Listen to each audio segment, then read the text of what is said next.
Hay palabras que se ponen de moda. Eso tiene de bueno y a veces tiene de malo. Por ejemplo, una palabra que se ha puesto mucho de moda, pero que cada quien la interpreta a su manera y que creo que está produciendo mucha confusión, es la palabra tolerancia. Porque muchas veces la tolerancia es como una palabra que se utiliza para domesticar a las demás personas. ¿En qué sentido? En que si tú no aceptas lo que ellos te dicen, inmediatamente te califican de intolerante. Tú eres intolerante. O sea que el concepto de tolerancia a veces se usa de una manera bastante manipulativa o manipuladora. Pero a veces también es bueno que se pongan de moda algunas palabras. Hay expresiones, por ejemplo, del Papa Francisco que a mí siempre me gustaron, y frases de él. Cuando dice el Papa Francisco, y eso se difundió por todas partes, que el aborto es como contratar un sicario para solucionar un problema, esa frase es óptima, está muy bien dicha. O la expresión de él, su amor por las periferias, eso es algo precioso y que nos familiaricemos con la palabra periferia es algo muy bueno. Toda esta introducción es para referirme a una palabra que se ha puesto bastante de moda y es la palabra resiliencia. ¿Qué es la resiliencia? Bueno, hay distintas definiciones, pero básicamente es la capacidad de levantarse, es la capacidad de sobreponerse cuando las cosas no han salido bien, cuando hemos tenido un fracaso, cuando hemos tenido un desengaño, cuando hemos tenido, por ejemplo, una quiebra, una ruina. Levantarse en esas circunstancias, sobreponerse a eso, volver a empezar, eso es lo propio de la resiliencia. Cuando se habla de resiliencia en nuestro mundo, es muy frecuente que se den ejemplos que tienen que ver con el mundo corporativo, el mundo empresarial. Entonces nos cuentan historias que no son malas, son buenas, yo creo que son inspiradoras.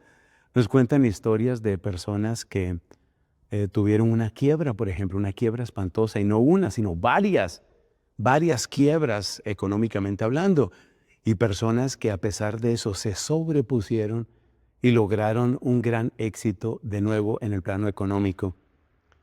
A veces me parece que nos hacen falta ejemplos de resiliencia que tengan que ver no con la parte económica, sino que tengan que ver con esta dimensión, la que más nos interesa, la dimensión espiritual o la dimensión de la evangelización. Sobreponerse, levantarse frente a un fracaso. Porque es que resulta que hay fracasos también en la evangelización.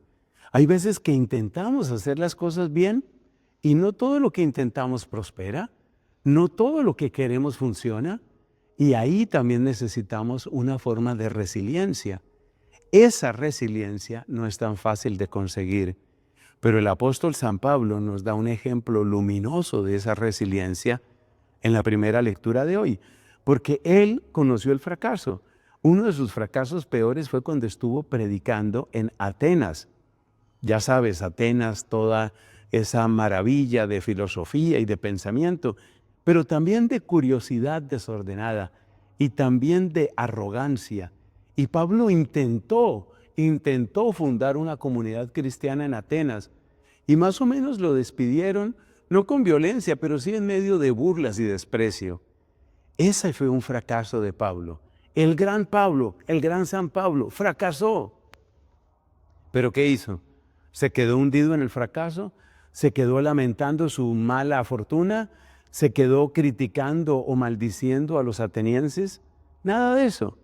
Lo que hizo el apóstol Pablo fue aprender de esa lección y aprovechar lo que había aprendido en un nuevo destino de evangelización que fue ni más ni menos que la ciudad de Corinto.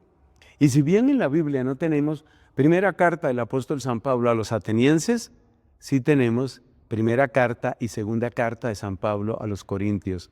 Así que la próxima vez que leas la carta a los corintios, acuérdate, las cartas a los corintios, acuérdate que Pablo escribió esas cartas después de una larga experiencia de evangelización en Corinto, y esa larga experiencia de evangelización vino después de un estruendoso y doloroso fracaso.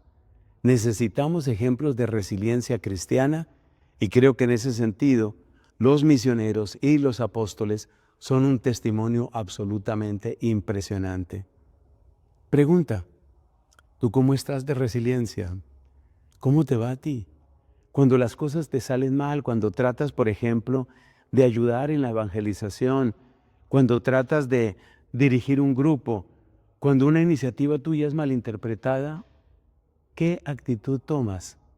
¿Cómo está la resiliencia cristiana en tu corazón?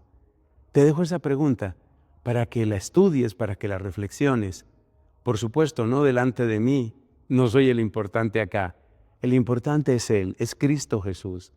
Delante de Cristo evalúate, ¿cómo estoy en la auténtica resiliencia cristiana?